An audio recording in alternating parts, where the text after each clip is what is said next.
Hello everybody, welcome back to Making It Up. I'm Isa, but I'm a better and improved Isa because I just got a freaking tattoo. And today we're going to talk about books because another month has flown by and I am very happy and excited that you're all here. May was a busy month for me. Reading was kind of in the back burner. I wasn't able to read nearly as much as I wanted to. Fortunately, I was still able to reach my goal of 2 books per month. I'm a little OCD, you guys. The month that I don't reach at least 2 books, I'm gonna have an existential life crisis. But for now, I was able to read 2 books. They're very interesting books, and I can't wait to just delve into them and tell you guys about them. So let's get into the books, shall we? The first book that I was able to read this month is Cultish, The Language of Fanaticism by Amanda Montell. I've been wanting to read this book for the longest of time. I'm so happy that I was finally able to. You guys, this book was so interesting. I've been fascinated with cults and human behavior for a few years now. Maybe that's a story for another time, but I've been into cults, like reading and learning about cults for a while. And this book was so eye-opening for me. It wasn't as juicy as I wanted it to be. I was hoping that it would like delve deeper into cults and stuff, but it's, this is more of an educational book, and it gives a great overview on cults, why people join cults, how cults are made, what makes a cult, and as she says in the title, it's the language of fanaticism. It's all about language and explaining how language can influence people to create good things and wealth in this world, and how it can influence people into, not so great situations. She writes so amazingly, so clearly, easily. Like, she breaks down topics that are very complex, like frickin' human behavior and language, into very easy to understand concepts. She's also funny and witty at the same time, so, you're entertained throughout the whole book. One thing that I wasn't expecting, but I really actually loved about this book is that she dives deeper into like workout culture and influencer culture and social media as a whole, and how that ties into cults, because when you think about it, everything can be a cult. So I loved how she talks about cult in the broad sense, or in like the sense that we think about when we hear cult, but she also breaks it down into, there are people online who are kind of doing the same thing, and if you really think about it, influencers and their followers, kind of like a cult thing, right? Obviously not at the same scale, but if you read this book, then I think you'll understand everything a little bit better. It definitely changed my worldview on cults as a whole, and also on how I consume media, who I follow. It was a great book, very engaging read. I would give it an 8 out of 10. It was great. Definitely recommend you guys read this book.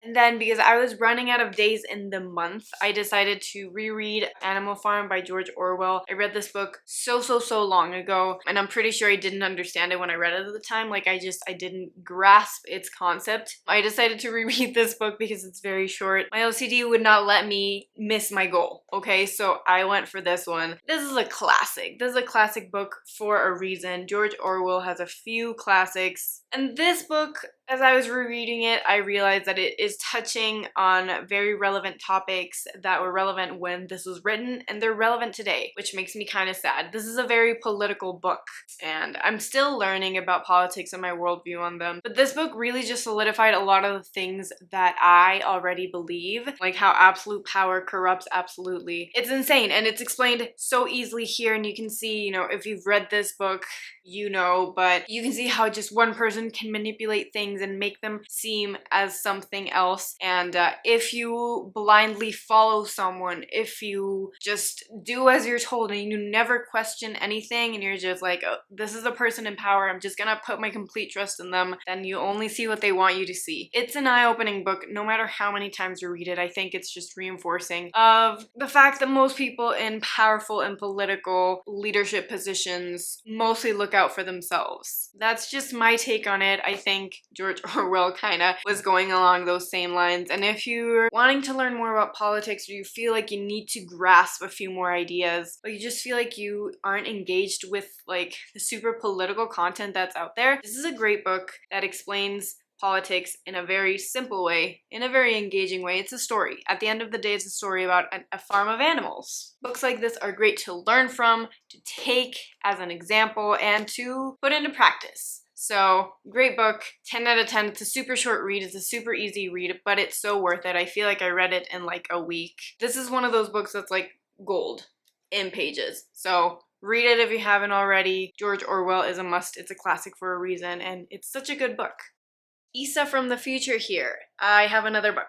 I barely made it. It's literally the last day of May, but I got Emily Henry's Book Lovers like a week ago or so. It's her latest book. I've read all her other books. I think she's a great author. And I got this book and I was like, you know what? I don't have time to read like this book. It's too many pages. I'm not gonna read it now. I'm just gonna wait until I'm done with this month. And as I was reading Animal Farm, I kind of started reading this one as well, just a little bit. I had no intention of finishing it because of course I haven't had a lot of time. And then I finished Animal Farm and I was like, okay, let's start really reading this one. And I got hooked and I couldn't stop and I read it last night. I read the entirety of it, like 250 pages that I had left. I read in one night. Am I okay? No. Emily Henry is great at writing. This is like a romance novel, and Emily Henry nails it every single time. She is so unique about her storylines and about everything, and I love her. This is basically a book about Nora Stevens. She's the main character. She's a literary agent. She's from New York. She's a total badass. She's everything you ever want to be, and her sister takes her on this trip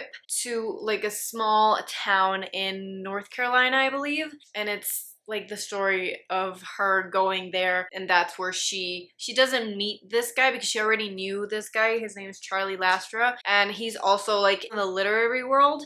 That's a tongue twister for me. And he's also from New York, so they kind of know each other. They both end up in the same like small town, and the rest is history. You're gonna have to read it because it is such a good book. This was just full of like enough cliches and enough like things you want to expect, but some things kind of took a turn, but it really satisfies every romance need you will ever have. It's not overly it's not unrealistic, and I love it.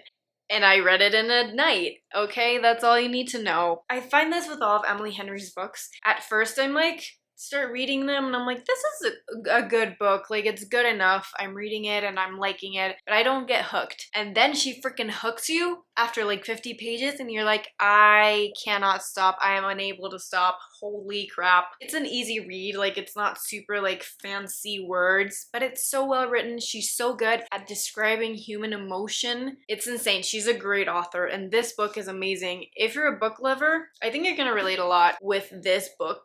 Obviously book lovers, but I mean like you're gonna be able to relate a lot with the main character, with Nora. I was able to relate a lot to her because in the book she kind of explores her control issues, which I also seem to have, so I could really see myself in some of these pages. I loved it. 10 out of 10. Would recommend. If you haven't read anything by Emily Henry, you should. I am so happy that I was able to just like literally slide it in at the end of the month.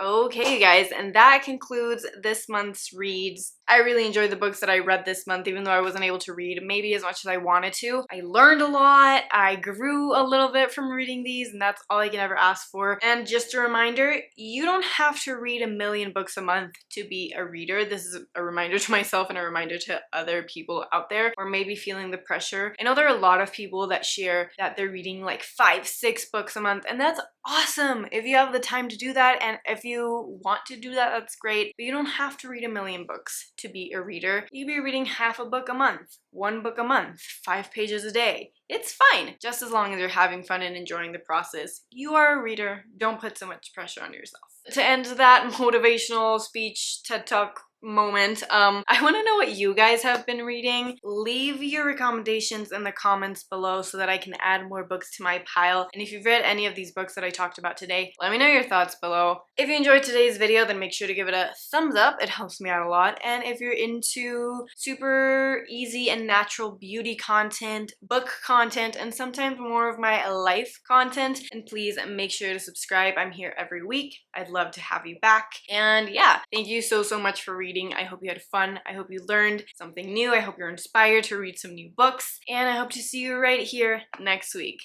I love you. Bye. Mwah.